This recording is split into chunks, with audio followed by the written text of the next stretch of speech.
ආදරණීය දරුවනේ අපි දැන් සාකච්ඡා කරන්න යන්නේ 2017 තාක්ෂණ වේදිකා සඳහා විද්‍යාව පසුගිය ප්‍රශ්න පත්‍රයේ භෞතික විද්‍යා කොටස.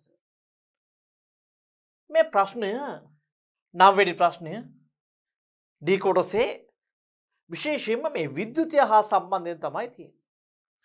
මේ විද්‍යුතය හා සම්බන්ධයෙන් ඔබගෙන් ප්‍රධාන වශයෙන් අපේක්ෂා කරනවා හොඳ විදුලි උපකරණයක් තෝරා ගන්න.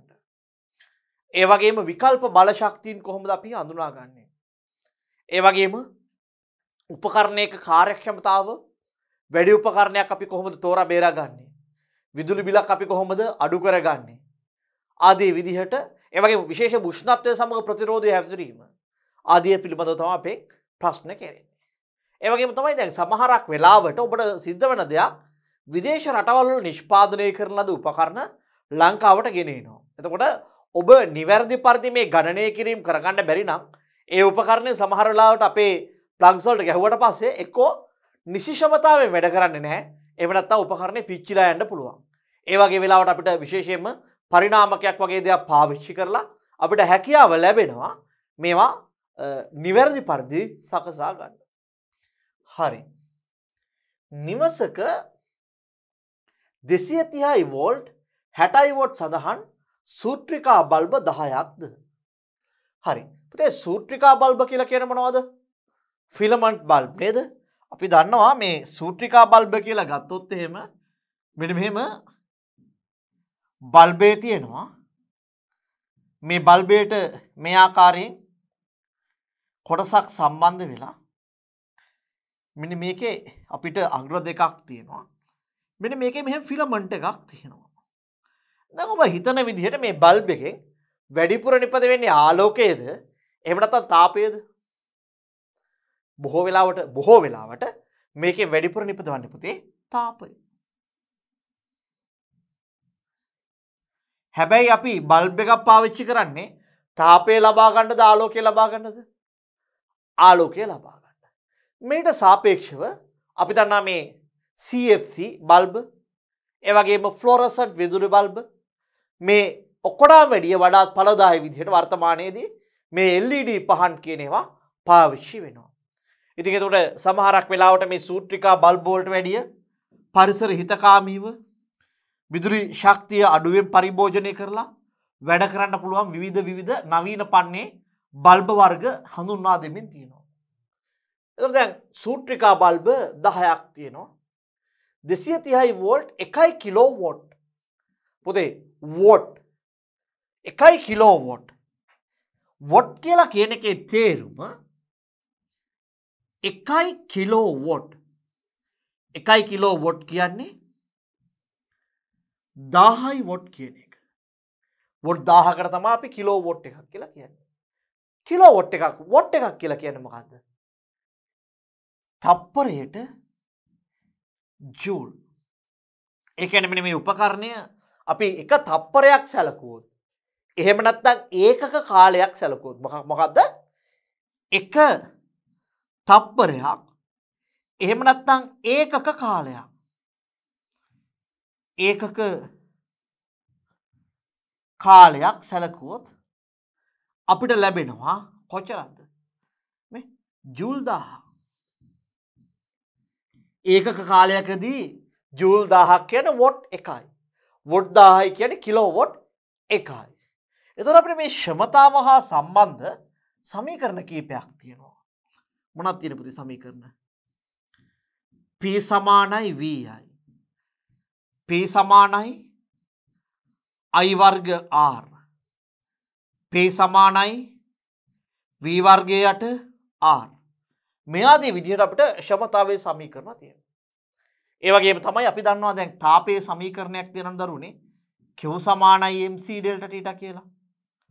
ඔබ ලබා ගන්න තාපය හෝ පිට කරන තාපය. එතකොට පුතාලා මට මෙන්න මේ දෙපැත්තම කාලයෙන් බෙදුවොත් මෙන්න මේ පදයටත් මට කියන්න පුළුවන් ක්ෂමතාව කියලා. එහෙනම් මේ පැත්තේ තියෙන්නේ මේ mc ඩෙල්ටා තීටා බෙදීම t කියලා කියන්නේ මෙන්න මේ තියෙන්නේ දරුවනේ මොකද්ද? මේ තියෙන්නේ මොකද්ද? ක්ෂමතාව. ඒ වගේම හිතන්නකෝ මේ විලයනයේ විශිෂ්ට ගුප්තතාපය හෝ වාෂ්පීකරණයේ විශිෂ්ට ගුප්තතාපය උරා ගන්න හෝ පිට කරන වේලාවක අපි පාවිච්චි කරන සමීකරණය මොකක්ද? අපි වාෂ්පීකරණයේදී හෝ විලයනයේදී පාවිච්චි කරනවා සමීකරණයක් Q සමානයි ml කියලා නේද? Q සමානයි ml කියලා අපි සමීකරණයක් පාවිච්චි කරනවා. එතකොට මෙන්න මේ Q කාලයෙන් බෙදුවොත් ml ව කාලයෙන් බෙදුවොත් මට ලියන්න පුළුවන් මෙන්න මේ Q බෙදීම T කියලා කියන්නේ P ක්ෂමතාව සමානයි ml බෙදීම T කියලාත් අපිට කියන්න හැකියාව තියෙනවා. පැහැදිලි නේද? ඒ කියන්නේ පුතේ තාපයයි ක්ෂමතාවයි අතර ඍජු සම්බන්ධයක් තියෙනවා. ඒ කියන්නේ අපි කෙටල් එකක් ගහලා තාපය ගන්නෙ, අයන් එකක් ගහලා තාපය නිපදවා ගන්නෙ නේද? එහෙනම් මේවා අතර ඍජු සම්බන්ධයක් තියෙනවා. හරි. අපි එහෙනම් ඉදිරියට යම් බලන්න දරුවනේ.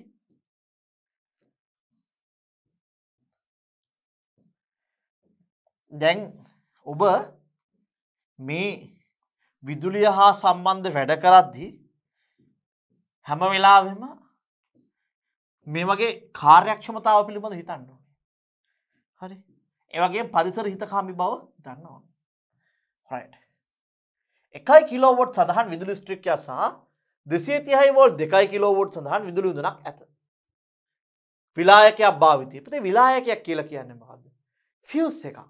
සාමාන්‍යයෙන් මේ ෆියුස් එකක් තමයි උපකරණයට ආරක්ෂාව දෙන්නේ. අපි ගත්තොත් එහෙම ඔන්න හිතන්න අපි ළඟ වයර් දෙකක් තියෙනවා. මේක සජීවී අග්‍රය, මේක අජීවී අග්‍රය. සජීවී අග්‍රය අජීවී අග්‍රය මෙතන සම්බන්ධ කරලා තියෙනවා අපි ලෝඩ් එකක්. මේ ලෝඩ් එකට අපි ඇදලා ගන්නවා I ධාරාවක් 4.2 වෝල්ට් විතර. මම සාමාන්‍ය මේකට ෆියුස් එක වෝල්ට් කීයක් වගේ දාන්නේ? දල විදිහට අපිට අපි මෙන්න මෙතනට දල විදිහට ඇම්පියර් 5ක විතර මෙයා ගන්න උපරිම ධාරාව 4.2 ඇම්පියර් වගේ නම් අපි 5 ඇම්පියර් වගේ උපරිම ධාරාවක් ඇද ගන්න විලායකයක් මේකට සම්බන්ධ කරනවා. පැහැදිලි නේද? හරි. එහෙමනම් අපි බලමු කොහොමද මේක කරන්නේ කියලා. හරි. විදුලි ස්ට්‍රික්කය සහ විලායකයක් භාවිතන විදුලි උපකරණ හරහා අධික ධාරාවක් ගලා යාම නිසා සිදුවන හානිය වළක්වා ගත හැකිය. විදුලි ස්ට්‍රික්කය සහ විදුලි උඳන ආරක්ෂා කිරීම සඳහා නියමිත ප්‍රමාණයෙන් යුත් විලායක සම්බන්ධ කර ඇත.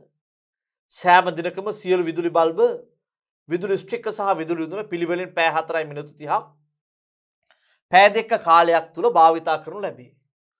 විදුලි ශක්ති ප්‍රමාණය කිලෝවොට් පැය මගින් මනිනු ලැබේ. විදුලි ශක්ති පරිභෝජන ප්‍රමාණය කිලෝවොට් පැය මගින් මනිනු ලැබේ. හරි. ඉදිරියට යමු. හරි. දින 30ක් සහිත මාසයක් තුල මෙම නිවසේ පරිභෝජනය කරනු ලබන විද්‍යුත් ශක්තිය කිලෝවොට් අවර්ස් වලින් ගණනය කරන්න. හරි. දැන් මේ නිවසේ තියෙනවා වොට් 60 බල්බ 10ක්. පළවෙනි එක අපි ළඟ තියෙනවා 60 වොට් බල්බ 10ක් තියෙනවා. 10ක් තියෙනවා. ඒ වගේම 1 කිලෝවොට් ස්ට්‍රික්කයක් 2 කිලෝවොට් විදුලි උදුනක්.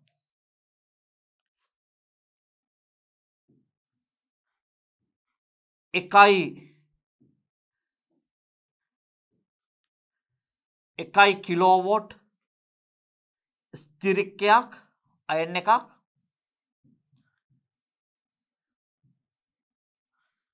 ස්ට්‍රික්කයක්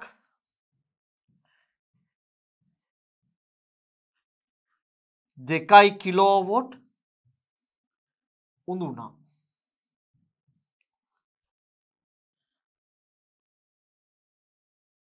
විදුලි උඳුනා. හරි. විදුලි බල්බ, විදුලි ස්ටික් එක සහ විදුලි උඳුන. right. දැන් මෙතන කියනවා සෑම දිනකම සියලු විදුලි බල්බ, විදුලි ස්ටික් එක, විදුලි උඳුන පිළිවෙලින් පැය 4යි මිනිත්තු 30. පිළිවෙලින් පැය 4. ඒ කියන්නේ පළවෙනි කෙනා මෙයා පැය 4යි. පළවෙනියා පැය 4යි. දෙවනියා මිනිත්තු 30යි. තුන්වෙනියා පැය 2යි. පැය 4යි, දෙවනියා මිනිත්තු 30යි, තුන්වෙනියා පැය 2යි. එහෙනම් මෙයා මේක පැය 4යි. 4යි. විදුලි ස්ටික් එකේ මිනිත්තු 30යි කියන්නේ පැය 0.5යි. අන්තිමයා පැය 2යි. 2 කිලෝවොට් විදුලි දුන පැය 2යි. විදිහට ගණනය කරනවා. 60 වොට් බිල්බ් රයිට්. එතකොට මෙයා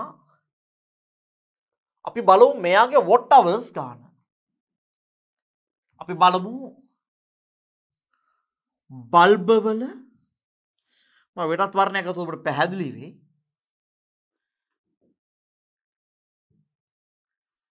බල්බ වල වොට් අවර්ස් ගන්න. එතකොට 60 වොට් බල්බ තියෙන්නේ 60 වොට්. මේකේ බල්බ තියෙනවා 10ක්. දවසකට පැය 4 ගානේ දින 30ක්. එතකොට මුළු වොට් ගාන මෙන්න මෙච්චරයි. එතකොට මුළු කාලය දවසකට පැය 4 ගානේ දවස් 30යි. එතකොට මට එනවා මෙන්න මෙයාගේ වොට් අවර්ස් ගාන 60. මම බිංදු ටික වෙනම ගන්නම්. බිංදු 1 2 3යි 2 3යි 6 අපි ගත්තොත් 4 වැඩි කිරීම 6 වැඩි කිරීම 3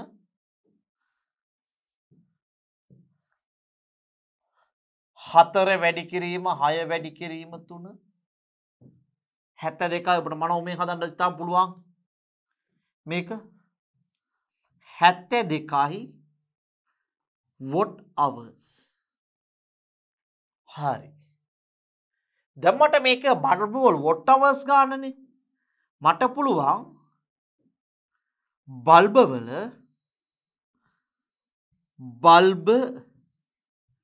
වල කිලෝවොට් අවර්ස් ගන්න. ඒ කියන්නේ වොට් ගාන 1000න් බෙදුවොත් මට ලැබෙනවා මොකද පුතේ? කිලෝවොට් ගාන. එහෙනම් මම 72යි බිංදු 3 වොට් අවර්ස් බෙදනවා 1000න් මට ලැබෙනවා 72යි කිලෝවොට් අවර්ස්. අපි මේක අපි නැවත චෙක් කරමු ඈ. මේ හදන ටික අයපාරක් අපි චෙක් කරමු බලන්න. හරි.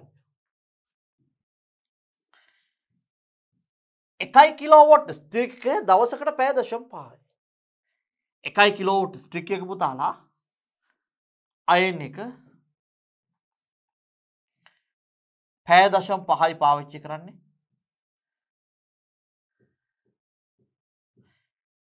පැය 0.5යි පාවිච්චි කරන්නේ.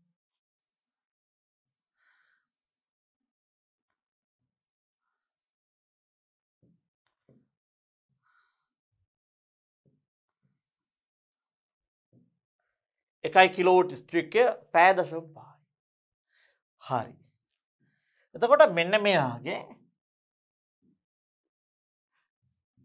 අපි වොට් අවර්ස් ගන්න ගත්තොත් ඒ කියන්නේ මේක වොට් 1000යි. එතකොට මේක දවසකට වැඩ කරන්නේ 0.5 hours. පැය ගාන 0.5යි. හැබැයි 0.5 ගානේ මේක දවස් 30ක් වැඩ කරනවා. නේද? 0.5 ගානේ මේක 30ක් වැඩ කරනවා. ඒතර මට එනවා මෙන්න මේ බිඳුව නිසා දශම ස්ථානයේ මේ පැත්තට මම පන්නනවා. 5යි 5 වරක් 3 15යි. මේ බිඳුව නිසා දශම ස්ථානයේ මෙතනට ආව. ඒතර මෙතන 5 ඉතුරු වෙන්නේ. 5 වරක් 3 15යි. බිඳු 3යි watt hours. මේක මට කිලෝවොට් hours වලට හැරෙව්වොත් 15000යි. watt hours අපි බෙදනවා 1000න්. අපිට එනවා 15යි කිලෝවොට් hours. අපිට එනවා 15යි කිලෝවොට් hours කියලා දාන්න. පැහැදිලි. අපිට ලැබෙනවා 15යි කිලෝවොට් hours කියලා. පැහැදිලි. හරි. ඊළඟට 2 කිලෝවොට් උඳුන පැය දෙකක් දැල් වෙනවා. එමනම් මෙයාගේ අපි ඉස්සරලම හොයමු watt hours ගාන 2000යි watt. මේක 2000යි watt ගානේ පැය දෙක ගානේ දින 30ක් යනවා. 2000යි watt ගානේ දවසකට පැය දෙකයි පැය දෙක ගානේ දවස් 30ක් යනවා. එහෙනම් දෙවරක් දෙක 4යි 4 වරක් 3 12යි 1යි 2යි 3යි 4යි. 2යි 3යි 4යි. එහෙනම් මේ තියෙන්නේ watt hours. හරි. එහෙනම් මේක කිලෝවොට් hours කරන්න මම 1000න් බෙදනවා. 120යි කිලෝවොට් hours. පැහැදිලි මම හිතන්නේ. අපි මේ තුන එකතු කරලා බලමු. 120යි 15යි 72යි 120යි 15යි 72යි 120යි 15යි 207යි watt hours. හරි. එහෙනම් මාසයේ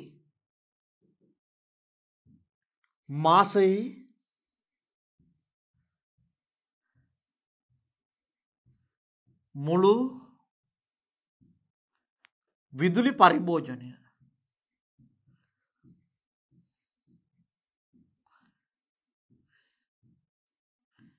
කිලෝවොට් hours වලින් පුතේ දැන් ඔයාලට ඕන නම් එක එකේ හදලා දවසේ හදලා මේක 30න් වැඩි කරලා මාසය ගන්නත් පුළුවන්. මම එක දිගට මාසෙම හදාගෙන ගියේ. හරි. ඒ කියන්නේ ඔයාලට දැන් ඕන නම් මේ watt hours ගන්න හදලා ඒක 30න් වැඩි කරන්නත් පුළුවන්. හරි. අපි ගත්තොත් එහෙම 120යි kilowatt hours 15යි kilowatt hours 120යි kilowatt hours 15යි kilowatt hours 72යි kilowatt hours kilowatt hours අපිට නම් මේ ටික එකතු කරාට පස්සේ 5යි 2යි 7යි 207යි කිලෝවොට් hours කියලා. එහෙනම් මේ මාසයේ පරිභෝජනය අපිට නම් 207යි කිලෝවොට් hours කියලා. හරි. අපි කරේ වොට් ගාන මේක කිලෝවොට් ගාන වොට් කරා. වොට් ගාන මාසයට තියෙන මාසයට ක්‍රියාත්මක වෙන පැය ගානේ වැඩි කරා. ඉදිරියට යන්න බලන්න. ඒකකයේ මිල රුපියල් 8 නම් දින 30ක් සහිත මාසයක් සඳහා නිවසේ විදුලි බිල. පුතේ විදුලි ඒකක එකක් කියන්නේ එක ඒකකය කියලා කියන්නේ. විදුලි ඒකකයක් කියලා කියන්නේ 1 කිලෝවොට් hours. එහෙමනම් විදුලි ඒකකයක ගාන 8යි රුපියල් 8යි. එම නිසා 207යි කිලෝවොට් hours කියන්නේ 8 වැඩි කරනවා 207න් අපිට ලැබෙනවා රුපියල් 8 207න් වැඩි කරනවා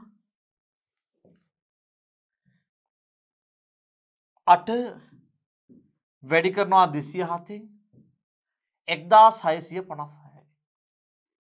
1656. 1656. පැහැදිලි මං හිතන්නේ. හරි. අපි ඉදිරියට යමු.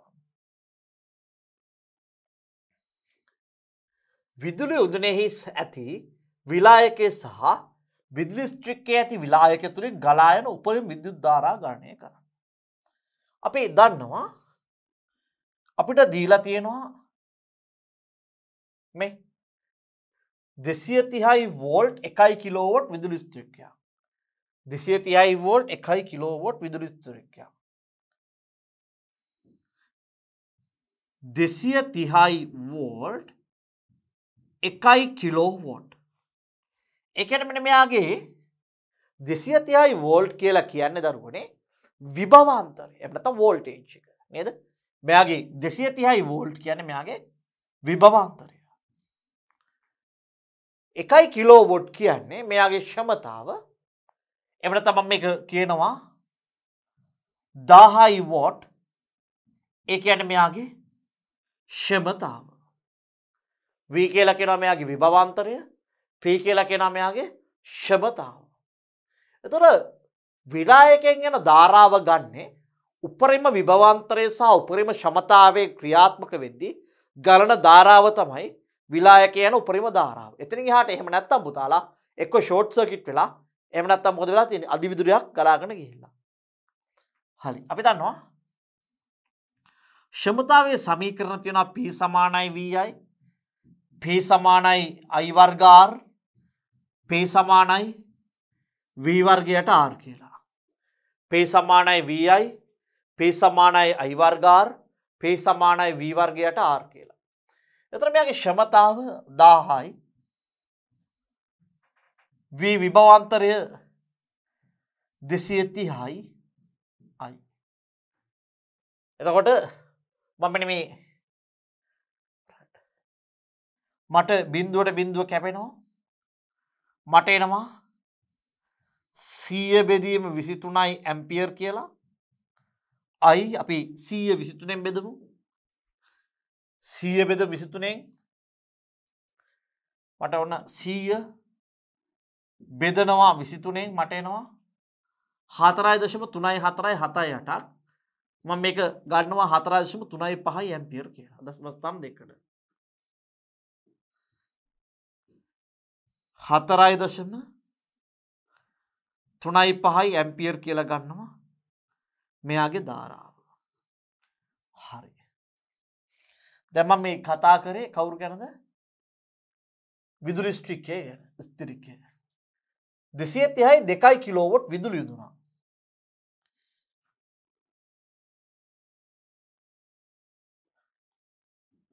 මේක ස්ත්‍රික්කය. අයන් එක සිංහල භාෂාවේ. ඒ වගේම අපි දැන් විදුලි යොදුනටත් මේ වැඩේම කරමු. විදුලි යොදුන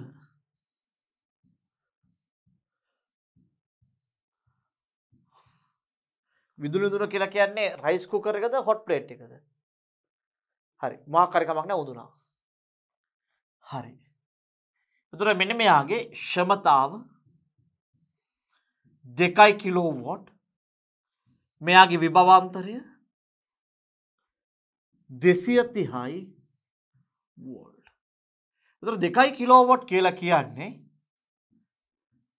2000යි වෝට්.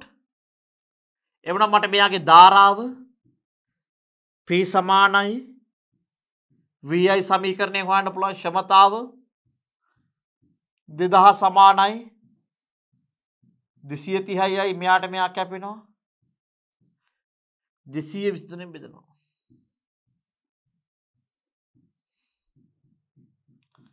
200 බෙදනවා අපි කීයෙන්ද? 23. පැහැදිලිද? 200 අපි බෙදනවා 23.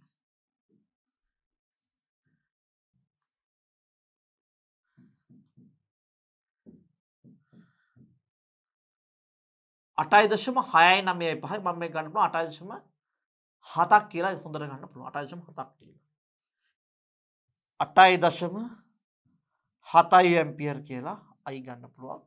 මෙන්න මේ විදුලි උඳුන හරහා ගලාගෙන යන ධාරාවන්. පැහැදිලිද? හරි. ඊළඟ ප්‍රශ්නයට යමු. විදුලි උඳුනට සහ විදුලි ස්ට්‍රික්කයට අදාළ විලායක සම්බන්ධ කිරීමේදී වැරදීමකින් එකිනෙක මාරු වූයේ නම් විදුලි උපකරණවල සාමාන්‍ය ක්‍රියාකාරීත්වය කෙසේ බලපායිද? පුතේ දැන් මගේ මෙන්න කේතලය තියෙනවා. සෝරි ස්ට්‍රික්කේ තියෙනවා.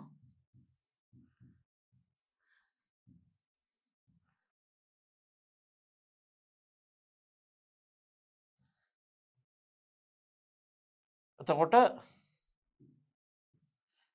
විදුලි උඳුන තියෙනවා.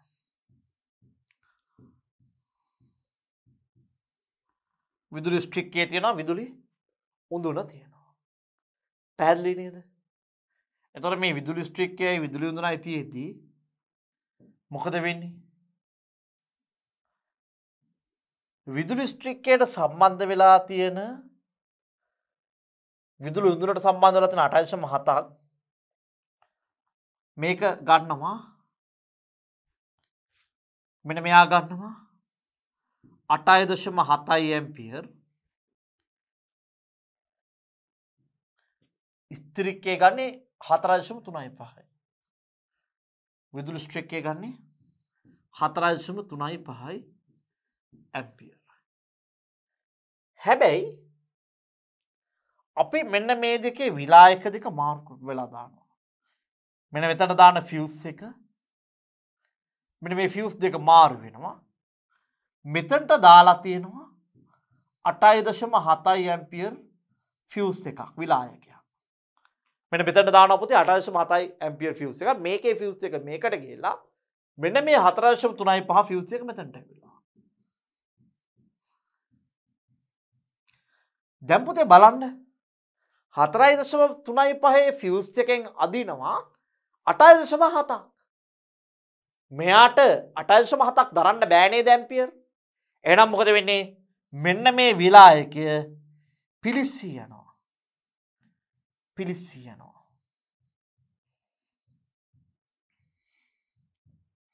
පිලිස්සී යනවා. එම නිසා විදුලි උඳුනේ ක්‍රියාකාරීත්වය නවතිනවා.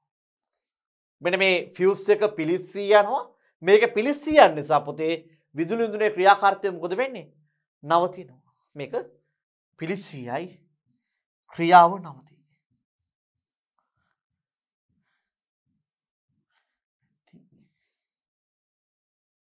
හැබැයි මේ 8.7 විලායකයේ හරහා මෙයා ගන්නේ 4.35. මෙයා සාමාන්‍ය පරිදි ක්‍රියා කරයි. සාමාන්‍ය පරිදි ක්‍රියා කරයි. එහෙත් අනතුරුදායකයි. එහෙත් අනතුරුදායකයි. ඇයි එහෙත් අනතුරුදායකයි කියුත්තේ? මෙන්න මෙයාගේ ක්‍රියාව නවතිනවා. මේක සාමාන්‍ය පරිදි ක්‍රියා කරයි ඒත් අනතුරුදායකයි. ඇයි අනතුරුදායකයි කිව්වේ? දැන් මේකේ වැඩි ධාරාවක් ආවට උපකරණය ආරක්ෂා වීමක් සිද්ධ වෙනවද? නෑ, ආරක්ෂා වීමක් සිද්ධ වෙන්නේ නෑ. ලුහුවත් වීමක්, බූ ගැන්වීමක්, ලුහුවත් කියන්නේ ෂෝට් වෙනවා, බූ ගන්නවා කියන්නේ අර්ත් වෙනවා නේ. ලුහුවත් වීමක් කියන්නේ ඔව්. හරි. ඒ වගේ වෙලාවක මොකද වෙන්නේ? මෙතනින් 8.75ක් යන්න නිසා මේ උපකරණය මොකද වෙන්නේ? ආරක්ෂා වීමක් නැහැ. හැබැයි මේකේ ෆියුස් එක පිච් වෙනවා. මෙයාගේ ක්‍රියාව නවතුනවා. හැබැයි මෙයාගේ ක්‍රියාකාරීත්වයට නැවතීමක් වෙනවද? නැහැ, ක්‍රියාකාරීත්වයට නැවතීමක් වෙන්නේ නැහැ දරුවනේ. ඊටම හොඳ ප්‍රශ්නයක්. හරි. සූත්‍රිකා බල්බ වෙනුවට ආලෝක විමෝචක ඩයෝඩ LED බල්බ් භාවිතා කිරීමට වාසිදායක බව නිෂ්පාදකයා පවසයි. දරුවනේ දැන්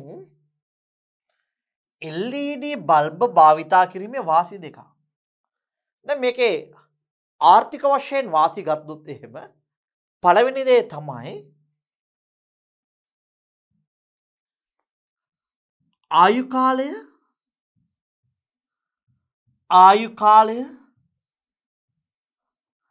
සූත්‍රිකා බල්බ් වලට සාපේක්ෂව ඉතා වැඩි. ආයු කාලය සූත්‍රිකා බල්බ වලට වඩා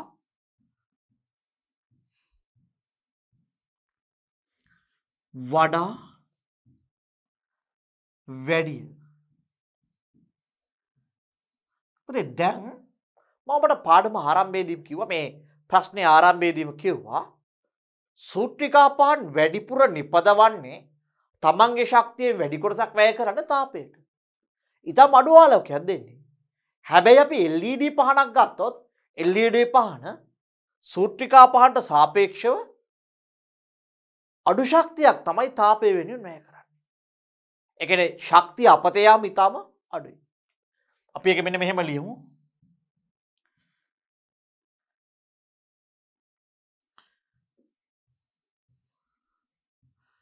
සූත්‍රිකා පහනට සාපේක්ෂව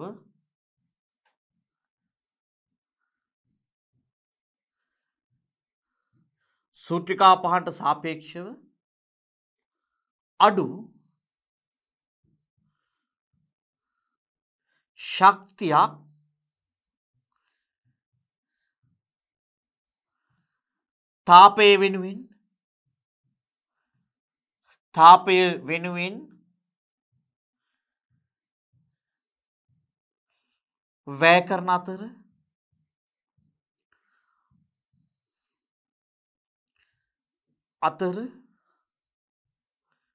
තාපය වෙනුවෙන් වැය කරන අතර සූත්‍රිකා පහනට සාක්ෂිව අඩු ශක්තියක් තාපය වෙනුවෙන් වැය කරන අතර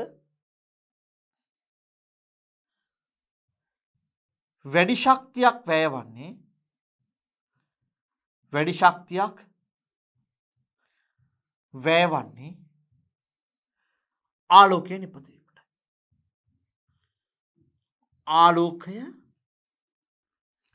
නිපදවීමට.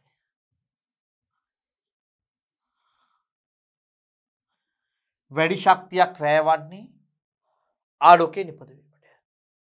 right. එතකොට අපිට මේ ගත්තොත් එහෙම තව කියන්න පුළුවන් අවශ්‍ය නම් මේ පොයින්ට්ස් එක තමයි මේන්ලිම කියන්න වෙන්නේ. ආර්ථික වශයෙන්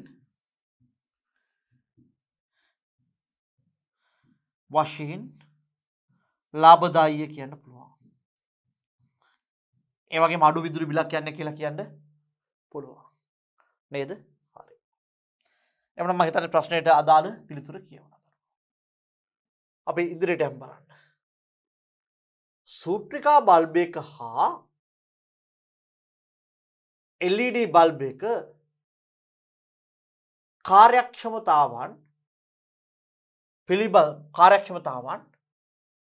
පිළිවෙලින් 120 සහ 196ක් වේ. සූත්‍රිකා බල්බේ වෙනුවට එකම ප්‍රතිදාන ක්ෂමතාවක් ලබා ගැනීම සඳහා භාවිත කළ යුතු LED බල්බ් එක ක්ෂමතාව කොපමණද? දැන් අපි ගත්තොත් එහෙම අපිට මේ ගැටලුවේ දරුවෝ බල්බයක ක්ෂමතාව 60 වෝල්ට්. මේ වැඩේදී අපිට අරන් තියෙන බල්බයක ක්ෂමතාව 60 වෝල්ට්. එහෙනම් හැබැයි 60 වෝල්ට් ගෙන් කාර්යක්ෂමතාව වෙන්නේ 60 වෝල්ට් ඉන්නවා. 60 වෝල්ට් බල්බයකින්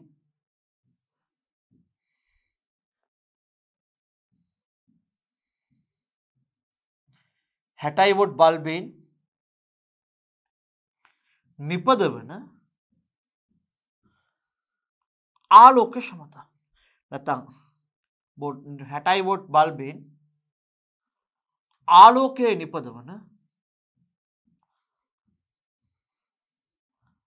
ආලෝකය නිපදවන ක්ෂමතාව 60 වෝල්ට් බල්බයකින් ආලෝකය නිපදවන ක්ෂමතාව. හරි. අපි දන්නවා 60 වෝල්ට් ගෙන් 100ට 20යි. 60 වෝල්ට් ගෙන් 120යි අපිට ආලෝකය දෙන්නේ. ඒ කියන්නේ 6 වරක් 2 12යි වෝල්ට්. නේද? 60යි වෝල්ට් ගේ 112 20යි අපිට දෙන්නේ. එහෙමනම් මට LED බල්බ් එක කාර්යක්ෂමතාව 90යි. නේද? 90යි. එමුණ අපි ගත්තොත් එහෙම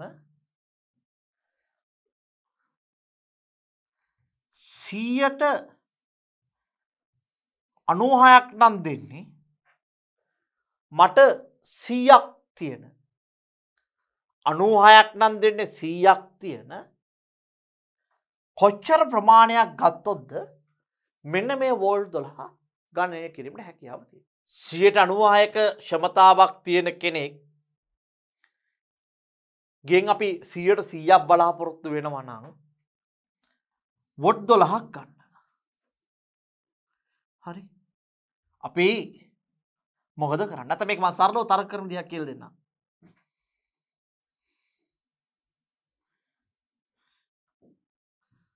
අනූහයක් කියන්නේ 12යි වොට් නම් 100ක් කියන්නේ 96ක් වොට් වෙන්න ඕනේ 12යි. 96යි වොට් වෙන්න ඕනේ 12යි නම් 100ක්. ඒ කියන්නේ 96ක් කියන්නේ මම ප්‍රයෝජනයට ගන්න 96නේ. 96ක් කියන්නේ 12යි වොට් නම් මම ගන්න ඕනේ බල්බ් එක 100ක්. දැන් මට එළියට දෙන්න 96යිනේ. ඒ කියන්නේ එළියට දෙන්න 96යි කියන්නේ 12යි නම් මට 96ක් නෙමෙයි අවශ්‍ය 100ක්. බල්බ් එකේ තියෙන්න ඕනේ වොට් ගන්න 100ක්. ඇයි 100ක් තිබ්බත් 96යි දෙන්නේ. හරි 96ක් කියන්නේ වෝල්ට් 12ක් වෙන්න. වොට් 12ක් වෙන්න. එමුනම් මට එනවා 1200 බෙදුම අපි 96යි 1200 බෙදුම අපි 96න් 1200 12.5 වෝල්ට්. එමුනම් 12.5 වෝල්ට් බල්බයක් ගත්තොත් මේකට අපි කියනවා LED බල්බයක් සෑහි.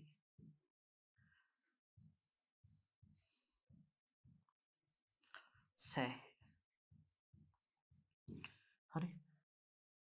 දැන් මට අපි ළඟ තියෙනනේ වොට් 61ක්. වොට් 60 බල්බේ 120යි එළියට දෙන්නේ. ඒ කියන්නේ වොට් 12යි. හරි. වොට් 12ක් කියන්නේ 96ක් නම් 100ක් කියන්නේ කීයද? වොට් 12ක් කියන්නේ 96ක් නම් 100ක් කියන්නේ කීයද? ඒ කියන්නේ මට වොට් 12ක් එළියට ගන්න නම් හරි. දැන් 96ට 100ක්. එමුණ තමයි මෙහෙම කියන්නම්කෝ. තව සර කරන විදිහක්.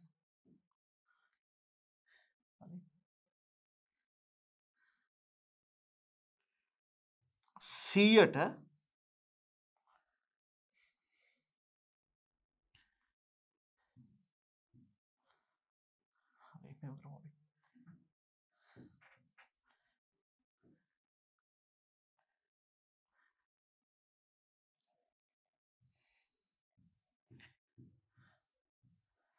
96ක් කියන්නේ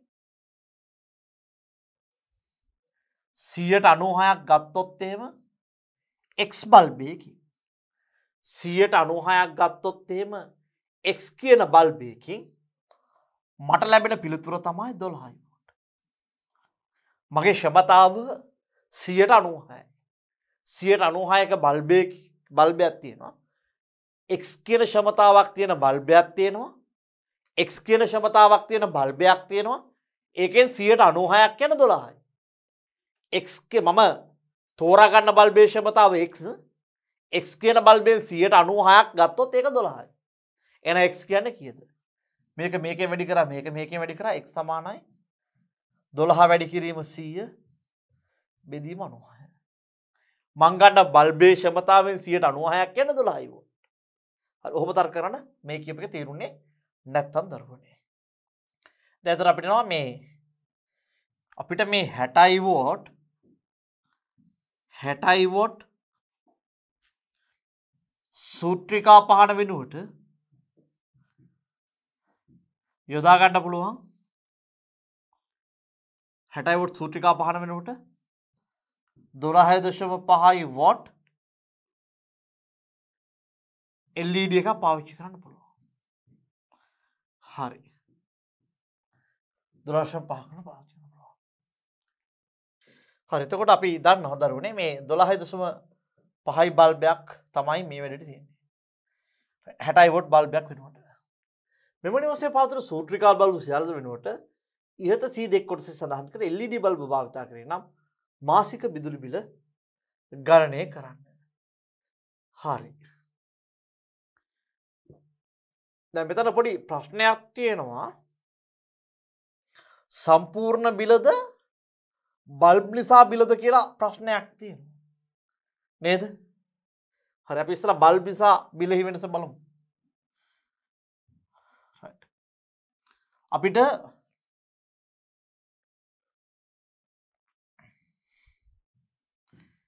LED බල්බ් වල LED බල්බ් වල watt hours ගණන LED බල්බ් වල watt hours ගණන අපිට එක බල්බයක් 12.5 වෝට් 12.5 වෝට් එතකොට බල්බ 10ක් තියෙනවා මෙයාලා දවසට පැය 4ක් ක්‍රියාත්මක මතක විදිහට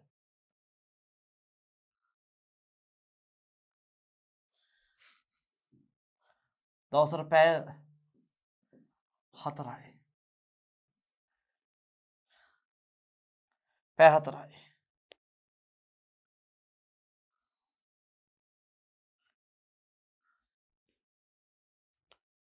දවසට පැය 4යි මාසෙට දින 30යි. එහෙනම් ඔන්න මුළු ක්ෂමතාව. එතකොට දවසට පැය 4 ගානේ මාසෙට පැය 30යි. එතන අපි 12.5 කියන්නේ 12.5 2 25 50යි. 50 වැඩි කිරීම 10 වැඩි කිරීම 30යි. Kilowatt hour watt hours. watt hours. එහෙනම් 3 5 15යි 1 2 3. right. watt hours ඒ කියන්නේ 15යි කිලෝවොට් hours. හරි. එතකොට විදුලි බිල කිලෝවොට් එකකට රුපියල් 8යි දීලා තිබ්බ මතක විදිහට මට. ඒකකයේ මිල රුපියල් 8යි. එහෙනම් මේ වැඩේට යනවා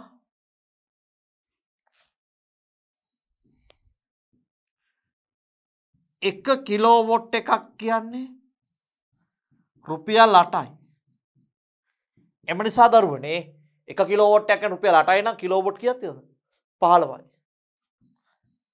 15යි කිලෝවොට් කියන්නේ 8 වැඩි කිරීම 15යි. එහෙනම්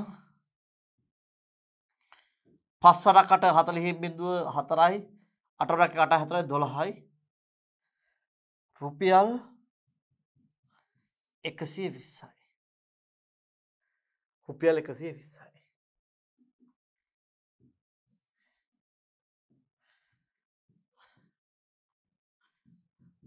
සූත්‍රිකා බල්බ වලට වැය වූ මුදල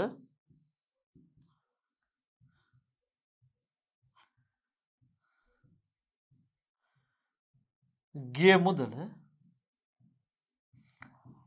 සූත්‍රිකා බල්බ වලට ගිය මුදල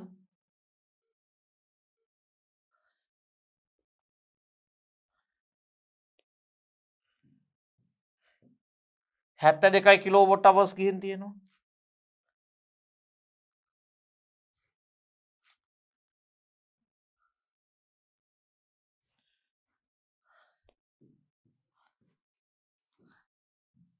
හැත්තෑ දෙකයි කිලෝවොට් අවර්ස් ගිහින් තියෙනවා. එහෙනම් මේක වැඩි වෙන්න ඕන 8ෙන්. අපි බලමු 72යි 72 වැඩි කරනවා 8ෙන් මට නම් 576ක්. 576 වෙනවා. එමසා බිලෙහි ඉතිරිය අපි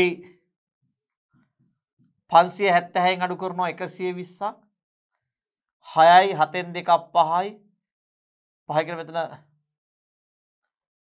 5න් 1ක් 4යි 6න් බිඳුවක් 6යි 7න් 2ක් 5යි 5න් 1ක් 4යි රුපියල් 456යි රුපියල් 456යි වෙනස. එම නිසා නව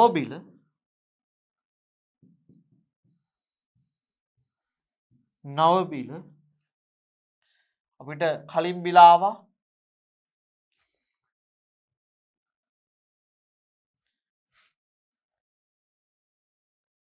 1656ක්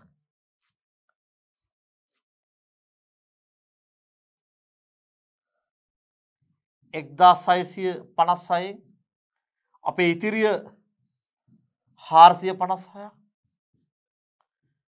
එහෙනම් 6න් 6ක් බිඳුවයි 5න් 5ක් බිඳුවයි 6න් 4ක් 2යි 1200 රුපියල් 1200 තමයි අලුත් ලයිට් බිල වෙන්න ඕනේ.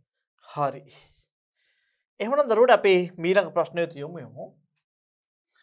චලිතය සඳහා වන නිව්ටන්ගේ දෙවන නියමය තුළින් ලබාගත හැකි සමීකරණය ලියා එහි පද අර්ථ දක්වන්න. මම මෙතන සමීකරණය කියනවට වැඩිය සමීකරණ දෙකක් අපිට නිව්ටන්ගේ දෙවන නියමයෙන් ලැබෙනවා. හරි. අපි නිව්ටන්ගේ දෙවන නියමයෙන් කියවෙනවා මොකද්ද? බලය සමානුපාතිකයි ගම්‍යතා වෙනස් වීමේ ශීඝ්‍රතාව. අපිට ලියන්න පුළුවන් එකක් F mv ඍණ mu බෙදීම t කියලා එක සමීකරණයක් ලියන්න පුළුවන්. තවත් සමීකරණයක් ලියන්න පුළුවන් නිව්ටන්ගේ දෙවන නියමයෙන් ව්‍යුත්පන්න වන F සමානයි m v ඍණ u බෙදීම t කියලා. තුන්වන සමීකරණය ලියන්න පුළුවන් F සමානයි ma කියලා. මෙන්න මේ සමීකරණ තුන මට නිව්ටන්ගේ දෙවන නියමයෙන් ව්‍යුත්පන්න වන සමීකරණ විදිහට දැක්වීමේ හැකියාව තියෙනවා. මේක F කියලා කියන්නේ පුතාලා F කියලා කියන්නේ බලය. වෙන වර්ණයක් පාවිච්චි කරන්න. මේකේ F කියලා කියනවා බලය. අපි බලය මනිනවා නිව්ටන් වලින් F m කියලා කියනවා ස්කන්ධය අපි මනිනවා කිලෝග්‍රෑම් වලින්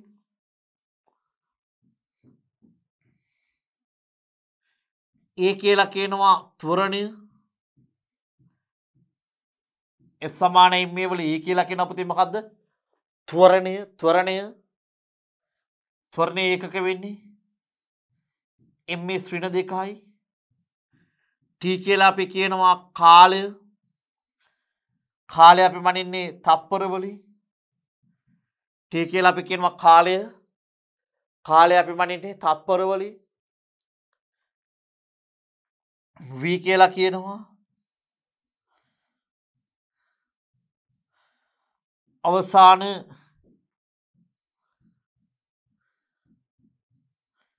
ප්‍රවේගය u කියලා කියනවා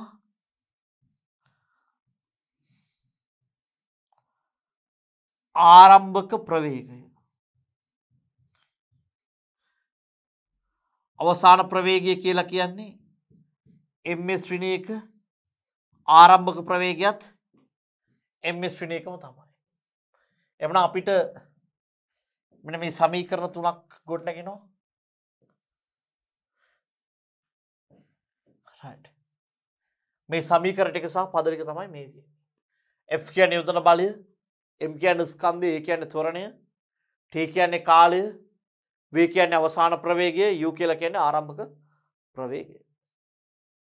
ඉදිරියටම බලන්න. හරි.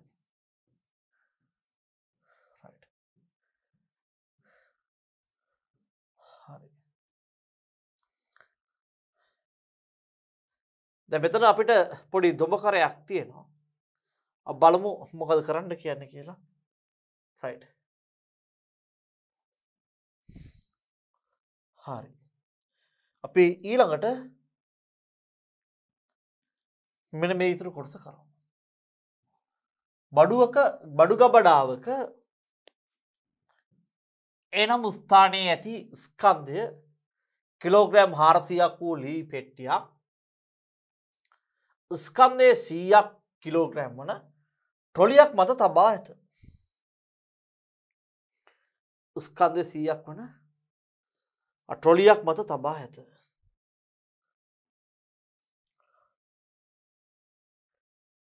ඇත.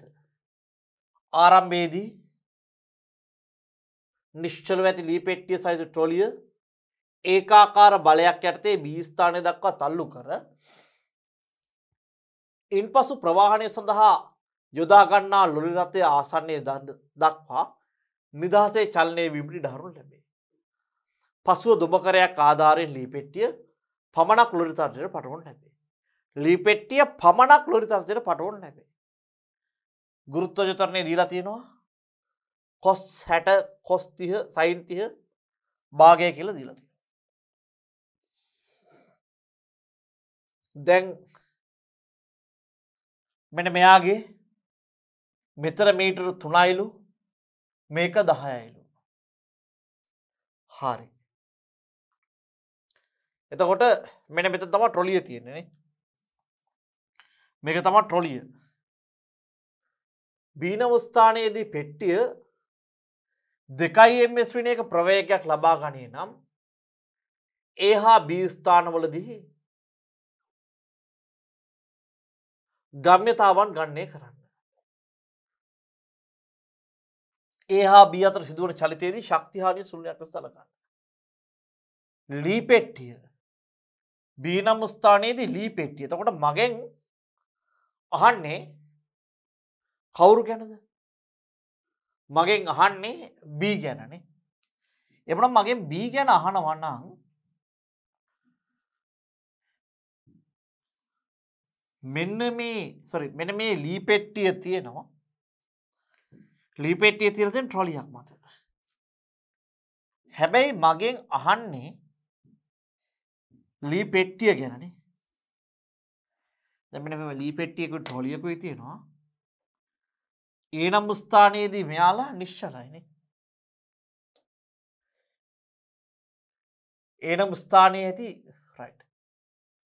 තබා ඇත නිශ්චලව ඇති. ආරම්භයේ නිශ්චලව ඇති. එහෙනම් මෙයාගේ ආරම්භක ප්‍රවේගය u සමානයි 0යි. මේක 400යි කිලෝග්‍රෑම්. මේක 100යි කිලෝග්‍රෑම්. එතකොට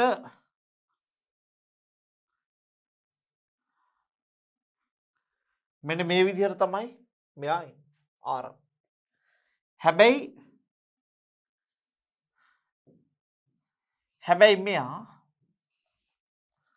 මෙයා මොකද වෙන්නේ? මෙයාගේ ප්‍රවේගය කීය දක්වාද?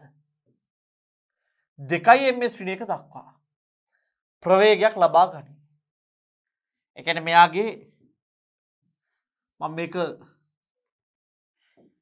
VA කියලා ගන්නම්. A ස්ථානීය ප්‍රවේගය 0යි.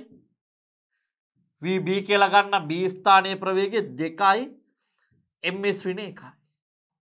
එහෙනම් මෙයාගේ ප්‍රවේගය 0යි මේක 2යි. එහෙමනම් මම ගත්තොත් එහෙම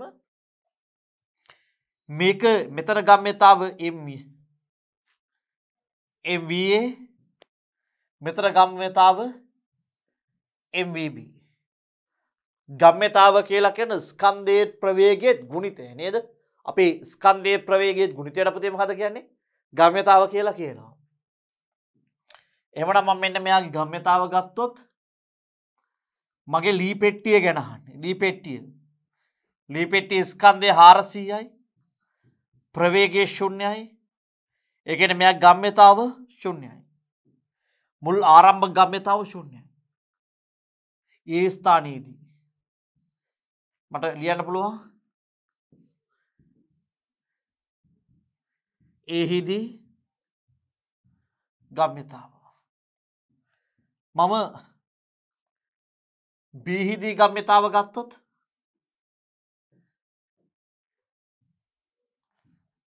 බීහිදී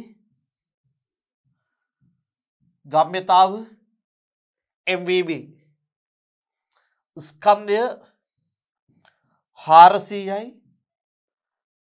ප්‍රවේගය 2යි ඒ කියන්නේ 800යි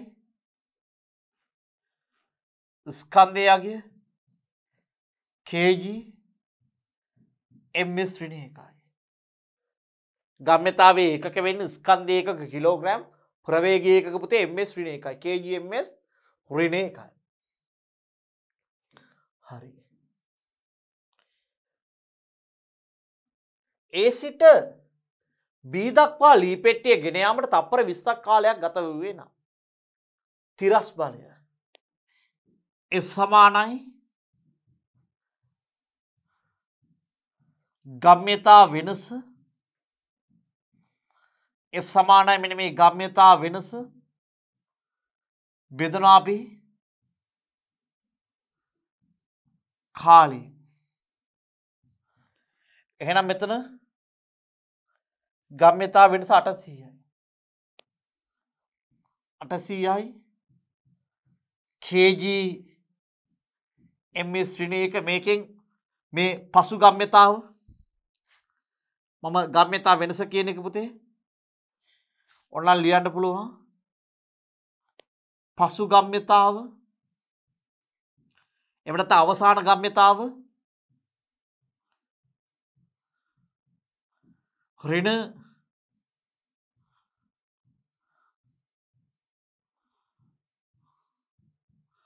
මුල් ගම්‍යතාව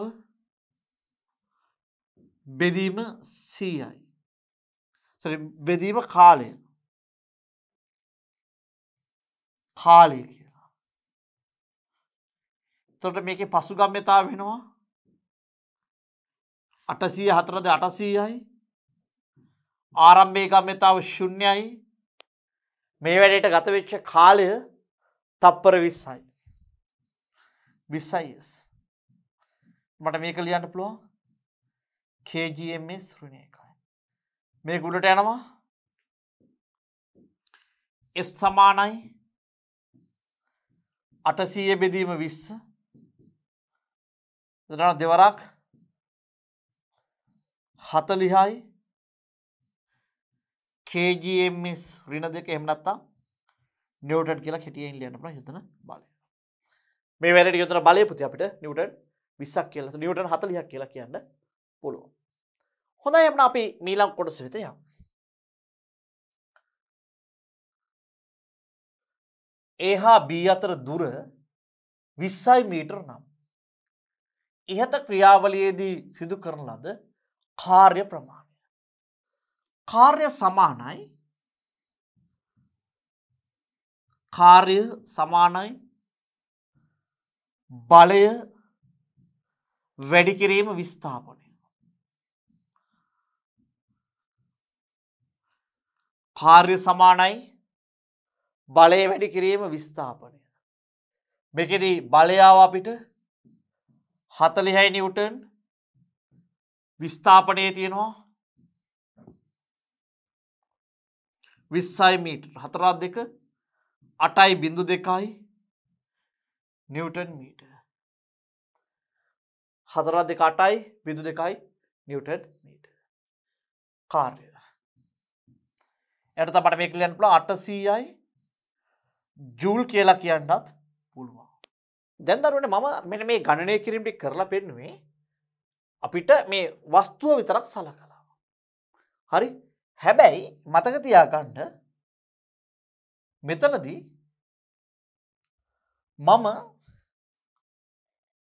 හරි මෙන්න මෙතනදී පුතාලා මට රයිට් මෙන්න මේ සම්පූර්ණ වස්තුවේ ගම්‍යතාවය හොයනවා. දැන් මගෙන් මෙන්න මේ සම්පූර්ණ වස්තුවේ ගම්‍යතාවය හොයනවා. මොකද වෙන්නේ? දැන් මේ මම ලී කුට්ටිය විතරක් ගත්තා නන්නේ පුතේ. දැන් මගෙන් එහවන සම්පූර්ණ වස්තුවේ ගම්‍යතාව. හරි? මෙන්න මේ සම්පූර්ණ පද්ධතිය ගම්‍යතාව ඇහුවනම් මම මොකද කරන්නේ? මෙතන 400යි 100යි කීයද? මම එක වෙන වර්ණයකින් පෙන්නන්නම්. දැන් මේ ලී කොටේ නම් විතරනේ අපි හැදුවේ. සම්පූර්ණ වස්තුව නම් කීයද වෙන්නේ? 400යි 100යි 500යි වැඩි කිරීම ශූන්‍යයි. ඒ වගේම අවසන් ගම්‍යතාව අපි ගත්තොත් එහෙම මුළු වස්තුවම සලකලා කීයද වෙන්නේ? 500 වැඩි කිරීම ප්‍රවේගය 2යි. ඇයි මේක 400යි මේක 100යි 500යි 500 වැඩි කිරීම 2යි. ඒ කියන්නේ කීයද වෙන්නේ? 10යි kgms ඍණ 2. ඒ කියන්නේ මෙන්න මේ මුළු වස්තුවම ගත්තොත් ඉස්සර හැදුවම මොකක් පෙන්වන්නද? මෙන්න මේ ලී කොටේ විතර නම් මේ හදලා පෙන්වන්නේ මොකටද පුතේ? සම්පූර්ණ මේ ට්‍රොලියයි ලී කොටයයි දෙකම තනි වස්තුවක් විදියට සලකලා හදලා තියෙනවා. හරි. එතකොට මට මේ සඳහා අවශ්‍ය බලය ඒ කියන්නේ මට කොටේ විතරක් තල්ලු කරන්න ඕන අවශ්‍ය බලය තමයි මේ ගණනය කරේ. හැබැයි මට මෙන්න මේ ලී කුට්ටියයි ට්‍රොලියයි දෙකම චලනය වෙන්න අවශ්‍ය බලය වුණා. හරි. දැන් මේ ලී පෙට්ටිය විතරක් අහන්න නැතුව මගෙන් මේ ලී පෙට්ටිය සහිත පද්ධතිය රැගෙන යාමට අවශ්‍ය ශක්තිය අහුවනම් අපි මොකද කරන්නේ? බලය අහුවනම් මොකද කරන්නේ අපි? මේක හදනවා කොහොමයි කියලාද? මේක හදනවා අපි කොහොමයි කියලාද? F සමානයි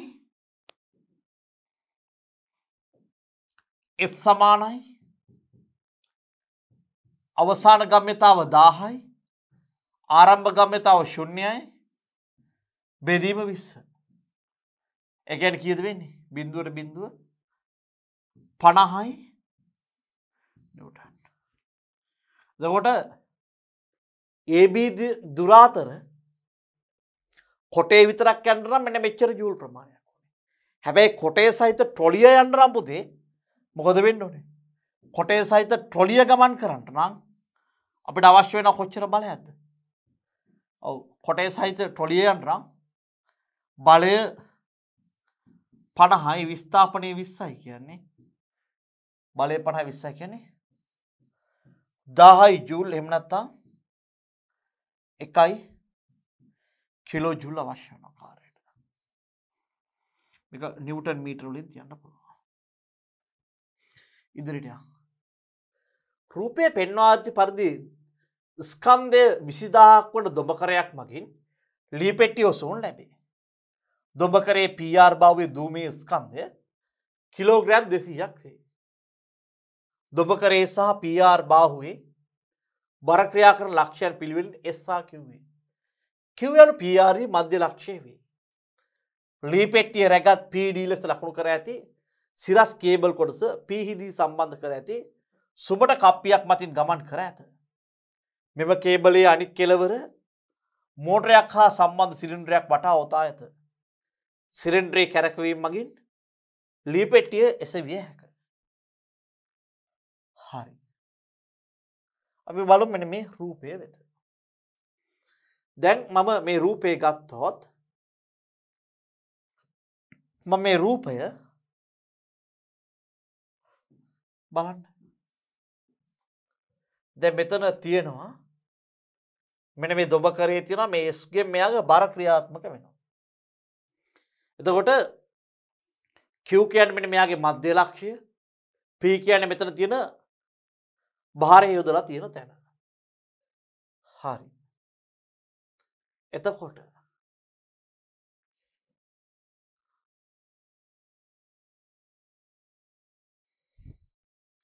සම්බන්ධ වේ හැකියි. ලී පෙට්ටිය 3 මීටර ඔසක් එසවීමට කරන ලද කාර්ය ප්‍රමාණය. පුතේ දැන් මෙතන ලී පෙට්ටිය තියෙනවා. දැන් ඔන්න ලී පෙට්ටිය තියෙනවා. ට්‍රොලිය තියෙනවා.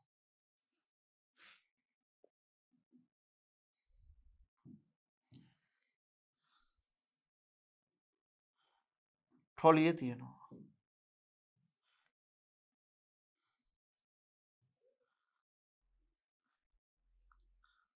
පෙට්ටිය 3 මීටර උසක්.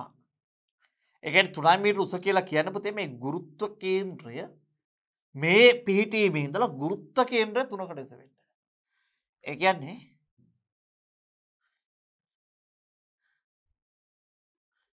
අපි මෙයාම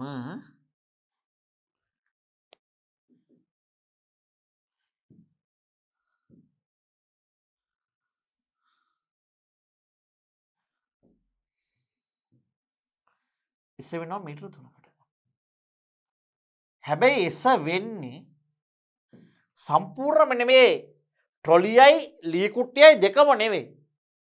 දැන් මේ ගැටලුව ඉතින් සාමාන්‍ය බුද්ධිය කියලා එකක් තියෙනවා පුතේ. අන්න ඒ සාමාන්‍ය බුද්ධිය භාවිත කිරීම අවශ්‍ය වෙනවා. හරි. දැන් මේ ට්‍රොලියක් උස්සලා තියලා වැඩක් නැහැ නේ. ට්‍රොලිය තියෙන හැම වෙලාවෙම බඩු එහෙට මෙහෙට අරයි යන්නනේ.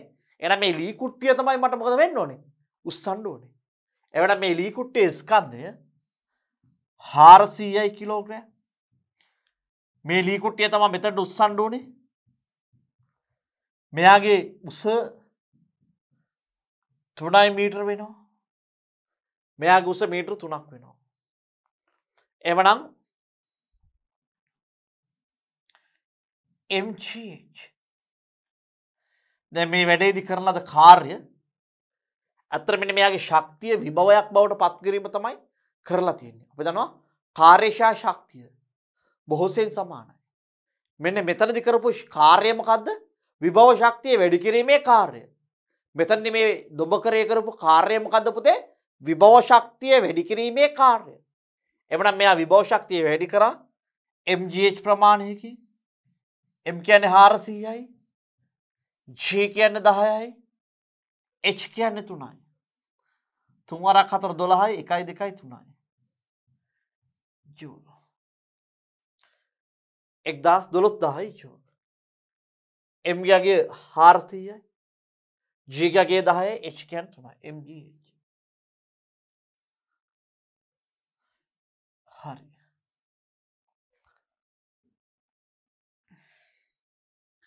කාර්යය මෙන්න මෙච්චරයි. දොඹකරේ බාහුවේ දිග ගණනය කරා. රයිට්. දැන් බාහුව කියලා කියන්නේ මෙන්න මේ බූම් එක. මෙතනලා මෙතනට. එතකොට මෙන්න මේ දිග 10 නම් මෙතනටත් 10යි. මේ බූම් එකේ මෙතනලා මෙතනට 10යි කියන්නේ මෙන්න මේ දිගත් 10යි නේ. ඊට මම පෙන්නන්න මම මෙන්න මේ රක්ත වර්ණයෙන් පෙන්නන කොටස මෙන්න මේ දිග 10යි කියන්නේ පුතාලා මේ දිගත් කීයද වෙන්නේ 10යි. එතකොට මගෙන් අහන්නේ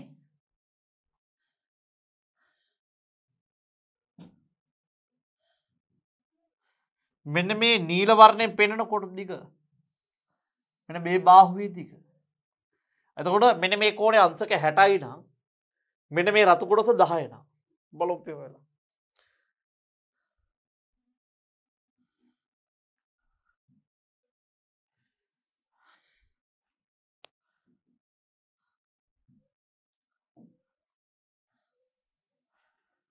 රතු කොටස 10යි.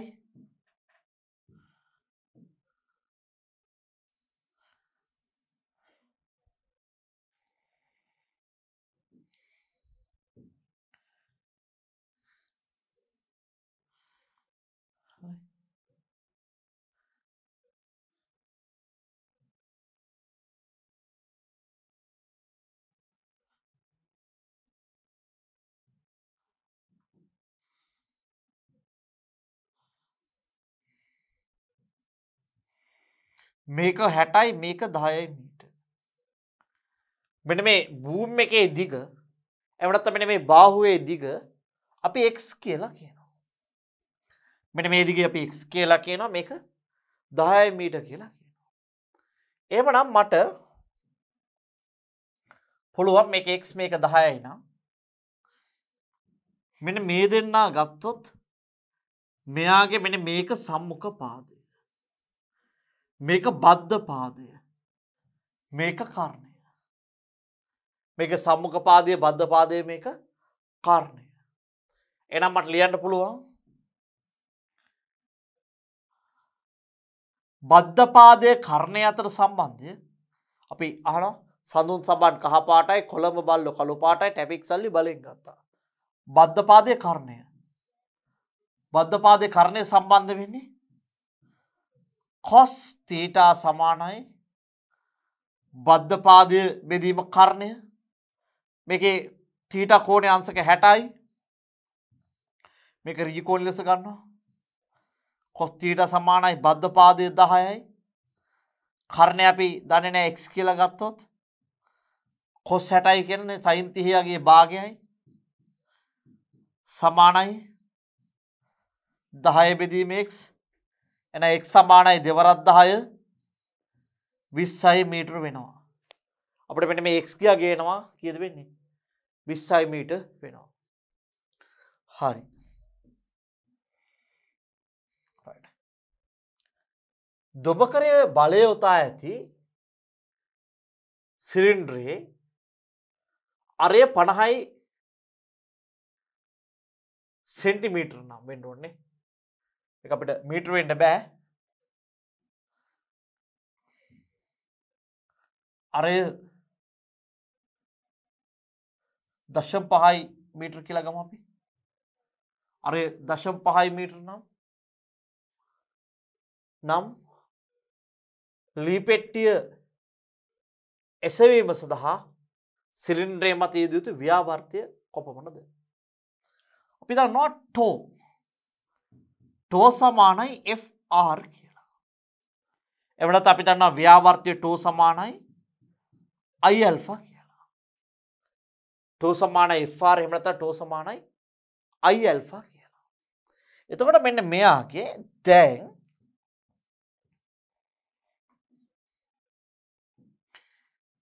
මෙන්න මේ සිලින්ඩරේ ඉඳලා අරය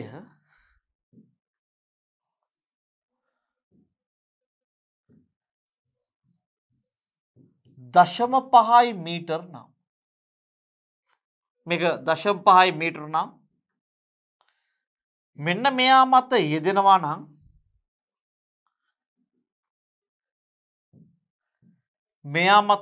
නම්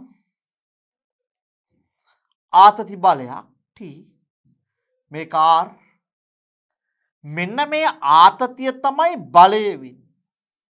එතකොට මෙන්න මෙයාගේ ආතතිය තමයි බලය වෙන්නේ.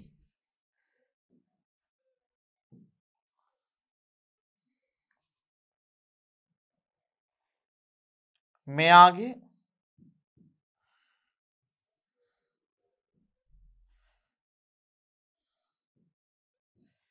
දැන් මෙහෙම මෙතන ලී කොටයක් එල්ලලා තිබ්බනේ කිලෝග්‍රෑම් 400ක. මෙහෙම ලී කැටයක් තිබ්බනේ 400ක. එහෙනම් මේක 400යි නම් මෙයාගේ මෙන්න මේ විදිහට මම TT කියලා ගත්තොත් මෙයාගේ ස්කන්ධය 400යි නම් මෙයාගේ බර කොච්චරක් වෙනවද පුතාලා? මේ ස්කන්ධය 400යි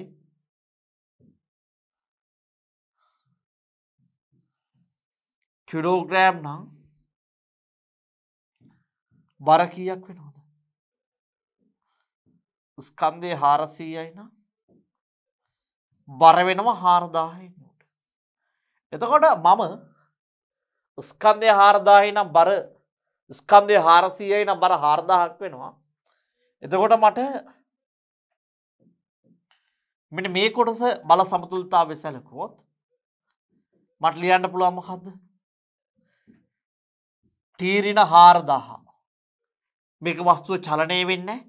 එහෙනම් T කියන්නේ y ධන බලයක්. 4000 කියන්නේ y ඍණ බලයක්. එහෙනම් T ඍණ 4000 සමානයි 0යි. එහෙනම් T සමානයි 4000යි. එතකොට මෙන්න මේ කප්පිය එහෙම නැත්නම් මේ සිලින්ඩරයේ අදින බලය තමයි මේක කැරකෙන්නේ ආතතිය කියන බලය නිසා. පුතේ ආතතිය කියන බලයක්. එවනම් මෙන්න මේ සිලින්ඩරයේ කැරකෙන මේ ආතතිය කියන බලය නිසා ඒ නිසා මේ සිලින්ඩරයේ මත යෙදෙන බලය කීයද වෙන්නේ? මේ සිලින්ඩරයේ මත යෙදෙන බලය ආතතියට සමාන වෙනවා. මේකේ අරය 0.5 මීටර්. ඒ වගේම මේ මත යෙදෙන T බලය සමානයි 4000 නිව්ටන්. එහෙනම් මට ටෝ සමානයි Fr ගන්න පුළුවන්. F කියන්නේ 4000යි R කියන්නේ 0.5යි. එහෙනම් කීයද වෙන්නේ? 2000යි නිව්ටන් මීටර. F ගාගේ නිව්ටන් අර ඒ කියන්නේ මීටර ගා 2000යි නිව්ටන් මීටර. පැහැදිලි. ඉදිරියට යනවා.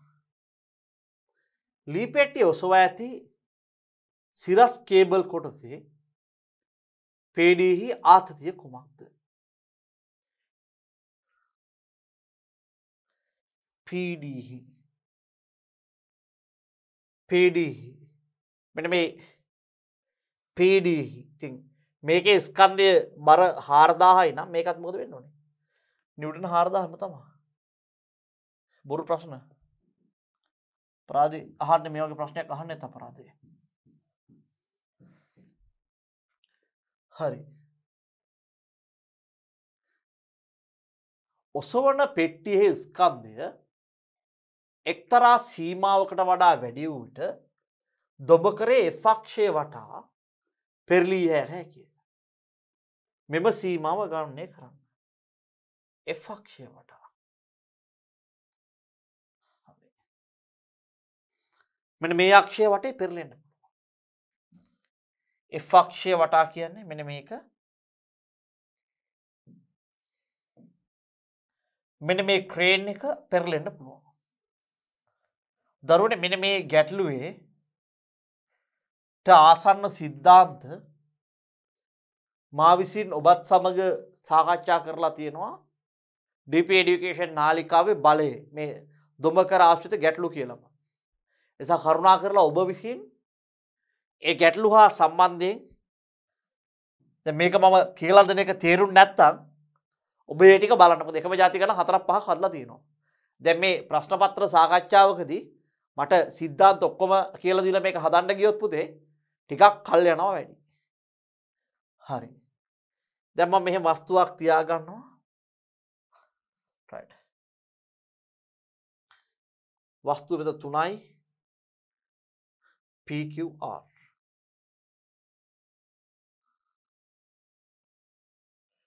හරි. මම දැනට මෙන්න මෙහෙම කරනවා.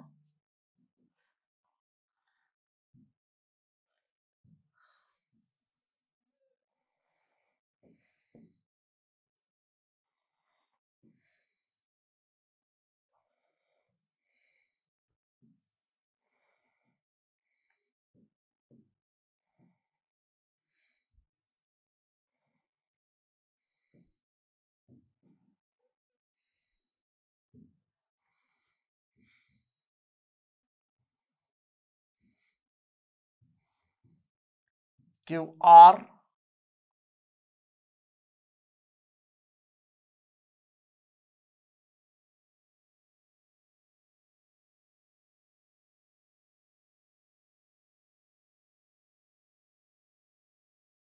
මෙන්න මේක මීටර 3ක් වෙන්න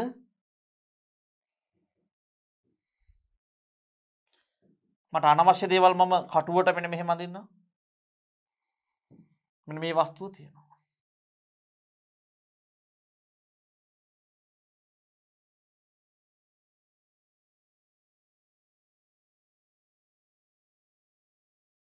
එතකොට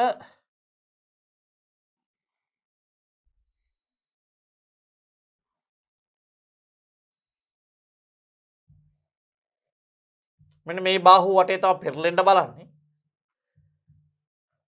මෙන්න මේ PD තන්තුව තියෙනවා. හරි. එතන මේක right.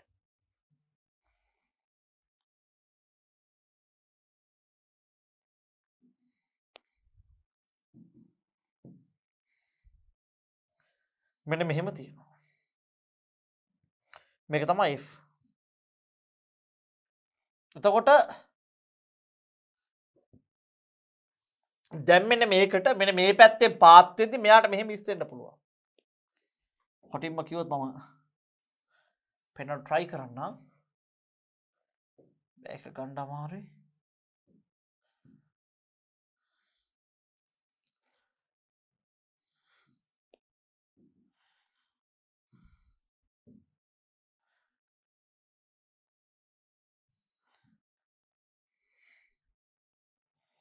කියන්නේ කොටින්ම කිව්වොත් මෙන්න මේක මේ පල්ලෙහාට පාත් වෙද්දි මෙන්න මේක මෙහෙම ඉස්සෙන්න පුළුවන්. ඔහොම ඉස්සෙන්න පුළුවන්. මෙන්න මෙහෙම පාත් වෙද්දි මේ පැත්තේ මේ පැත්තත් එක්කම ඉස්සෙන්න පුළුවන්. ඒතර මම මේකේ බර ගත්තොත් අපිට දීලා තිබ්බා මෙයාගේ බර 20000ක් කියලා මතක විදිහට. 20000 කිලෝග්‍රෑම් බූම් එක 200යි.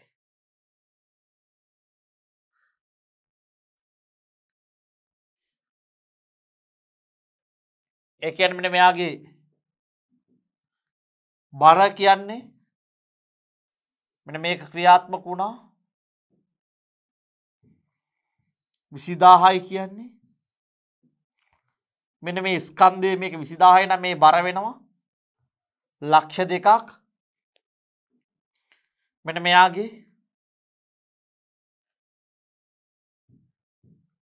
බර ක්‍රියාත්මක වුණා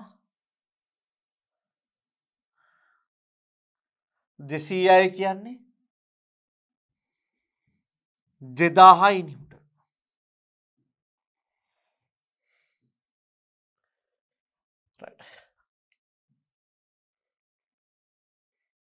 ඔසවන ලී පෙට්ටියේ ස්කන්ධය. අපේ ලී පෙට්ටිය නිසා ඇතිවෙච්ච බලය ලී පෙට්ටියේ ස්කන්ධය නිසා ලී පෙට්ටිය නිසා ඇතිවෙච්ච බලය මෙන්න මේ කෙලවරෙන් ඇතිවෙච්ච බලය ලී පෙට්ටියේ ස්කන්ධය m නම් ගුරුත්වාකර්ෂණය ත්වරණය g නම් මෙන්න මේ පැත්තේ ඇති වෙන බලය බර අපි කියමු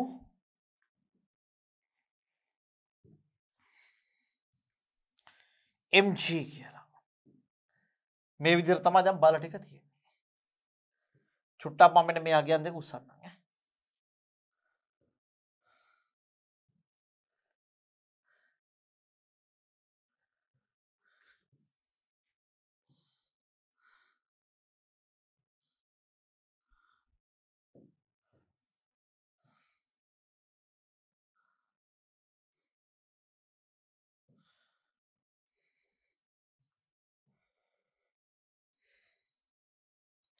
එතකොට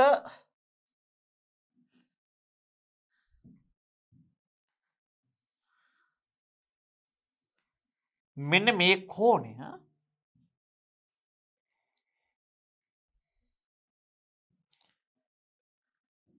අංශක 60ක් වෙනවා. මේක අංශක 60ක් වෙනවා. දැන් මෙතනලා මෙතන මුළු දිග 10යි නම් පුතේ මේ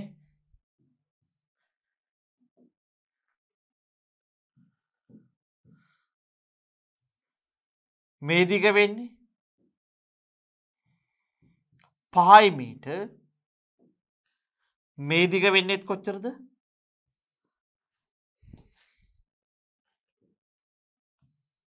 5 මීටර්. නේ? මේකත් 5 මීටර් මේකත් 5 මීටර්. හැබැයි මෙතනලා මෙතන තියෙන එක 3 මීටර්. එතකොට මම මේ බලය දික් කරා මෙතනින් බලයක් ක්‍රියාත්මක වෙන්නේ නැහැ. හැබැයි මේ ස්ථානයේ මේක ගෑවෙනවා නම් මෙතනින් ඉහළට ක්‍රියාත්මක වෙනවා කියලා ගමු අපි. මෙන්න මෙයාගේ අභිලම්බ ප්‍රතික්‍රියාව F ගෙන් ඉහළට. අපි මේක R කියලා ගමු අභිලම්බ ප්‍රතික්‍රියාව. මොකද මෙන්න මේ අක්ෂය වටේ කැරකෙනවා නම් මෙන්න මේක වටේ කැරකෙනවා නම් මේකෙන් ගෑවෙන්නේ. මේ ටික තමයි මෙයාගේ ක්‍රියාත්මක වෙන බල ටික. පැහැදිලි මං හිතන්නේ. එතකොට මට මේ බල ටික සරලව අඳින්න පුළුවන් මෙන්න මෙහෙම. මම ඍජු රේඛාවක් ඇන්දොත් මෙතනින් පල්ලෙහාට ක්‍රියාත්මක මේක අයපාරක් මම කියන්නේ මේක තේරෙන්නේ නැත්නම් කරුණා කරලා බලන්න deep education theory වලට ගිහිල්ලා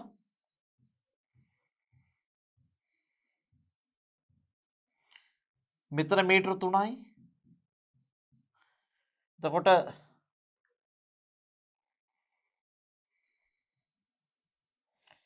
මෙතන ඉහළට ක්‍රියාත්මක වෙනවා R. මම මේක F කියලා ගන්නවා. එතකොට බලය කියන්නේ දෛශිකයක් නිසා මට මේ බරවල් දික් කරන්න පුළුවන්. මේවා දික් කරන්න පුළුවන්. මේක 20000යි. සෝරි 200 නම් 2000යි. ඒ වගේම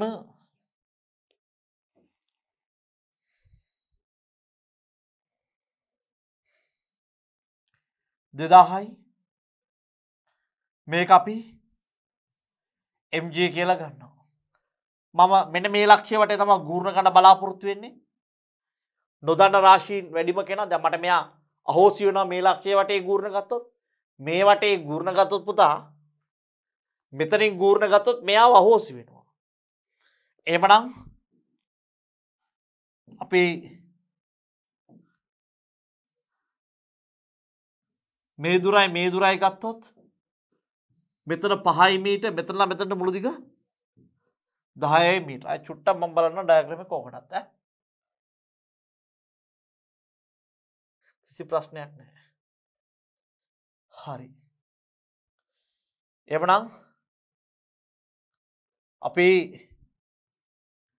මෙන්න මේ ලක්ෂයේ වටේ ගූර්ණ ගන්න යන්නේ. මම මෙන්න මේ F වටා ගූර්ණ ගන්න යන්නේ මේක වටා. මෙන්න මේ අක්ෂය වටා ගූර්ණ ගන්න යන්නේ. එමනම් මෙන්න මේ අක්ෂයේ දිගේ තියෙන බලය ගූර්ණයක් දෙන්නේ නැහැ. මෙයා ගූර්ණයක් දෙන්නේ නැහැ දරුවෝ. එතකොට මට මම කව කට්ට අරගෙන බලනවා මගේ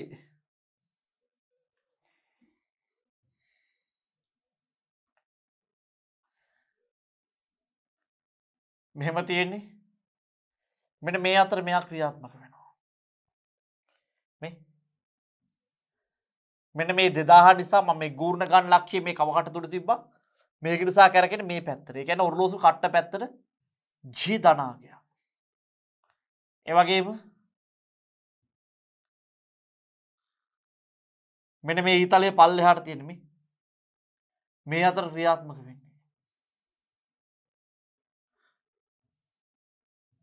මේක G ඍණාගය. මෙයා පල්ලෙහාට ක්‍රියාත්මක වෙන්නේ. මේක G ඍණාගය. මේක නිසා මෙන්න මේ බලය නිසා මේක කැරකෙන්න ඔරලෝසු කට්ටය අනිත් පැත්තට. මේක කැරකෙන්න ඔරලෝසු කට්ටය අනිත් පැත්තට. ගූර්ණ ගන්න හැටි දන්නේ නැත්නම් කරුණා කරලා තියරි පාඩම් ටික දිනවා බලන්න පුතේ. හරි? නැත්නම් මේ කියලා දෙන්න පැය දෙකක් තුනක් පැය තුනක් විතර යනවා. මට F වටා දක්ෂිනාවර්ත ගූර්ණ ධන ගූර්ණ සමාන කරනවා බිඳුවට. මෙතන මෙතන 3යි 3 වතාවක් ලක්ෂ 2යි 3 වැඩි කිරීම ලක්ෂ 2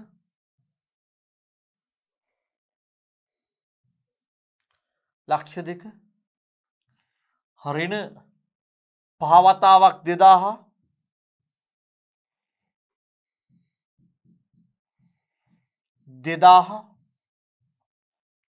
මෙතන 10 වතාවක් mg ඍණ 10 වතාවක් mg සමානයි බිඳුවයි.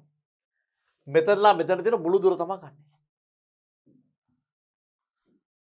3 වරක් 2 6යි 1 2 3 4 5 1 2 3 4 5 ඍණ 5 වරක් 2 10යි බිඳු 3 3 වරක් 2 6 බිඳු 5 10 බිඳු 3 සමානයි 10යි m වතාව g කියන්නේ ගුරුත්වාකර්ෂණ ත්වරණය 10යි. එමනම් මට එනවා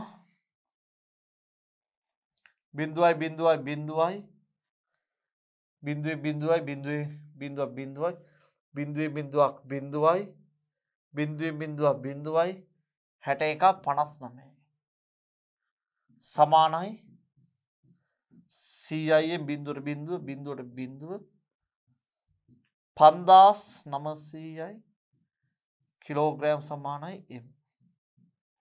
දරුවනේ සාමාන්‍යයෙන් m නම් අපිට මේ ගාන එනවා සාමාන්‍යයෙන් මෙන්න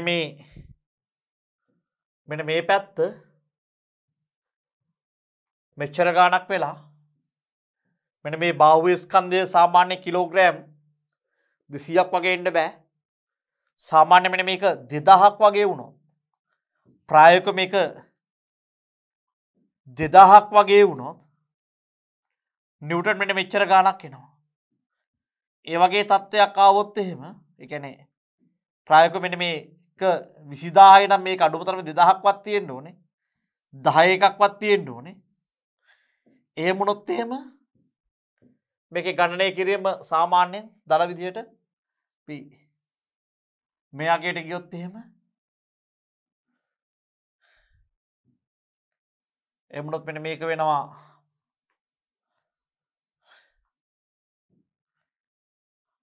0.1 2 3 4 5 2 10යි 1.5යි 100යි බිඳුවට සාමාන්‍ය 5000ක් කිලෝග්‍රෑම් වෙනවා m. මේ බූම් එක 2000ක් කිලෝග්‍රෑම් වුණොත් හරි 2000ක් කිලෝග්‍රෑම් වුණොත් හොඳයි. එහෙනම් දරුවනේ අපිට નિયમિત මේ 2017 ප්‍රශ්න පත්‍රය සාකච්ඡා කළ අවසానයි. විශේෂයෙන් මේ ප්‍රශ්න පත්‍රය ටිකක් හිතන්න තියෙන ප්‍රශ්න පත්‍රයක්. සාම්ප්‍රදායිකව 2015-16 ප්‍රශ්න පත්‍ර දෙකටම වැඩිය 17 ප්‍රශ්න පත්‍රය ගොඩක් හිතන්න තියෙනවා. ඒ වගේම ප්‍රායෝගිකයේදී ගොඩක් වැඩි දෙයක්. ඒක නිසා සාමාන්‍යයෙන් මේ 2017 ප්‍රශ්න පත්‍රයේදී ප්‍රතිඵලවල ලොකු විචලනයක් තියෙනවා. ඒ නිසා මේකේ අර්ථ දැක්වීම මේ සියලු දේවල් හොඳට බලා ගන්න. ඒ වගේම මම මේකත් එක්ක කියනවා මෙන්න මේ දේවල් බලා ගන්න කියලා. ඒ දේවලුත් පොඩ්ඩක් වැඩිපුර බලාගත්තොත් වඩාත් යෝග්‍ය වෙනවා මෙන්න මේ ප්‍රශ්න පත්‍රය සමග. හොඳයි. එහෙනම් දරුවනේ අපි මීළඟ ප්‍රශ්න පත්‍රයෙන් මීළඟ පාඩමේදී හමු වන තෙක් ඔබට ආයුබෝවන්.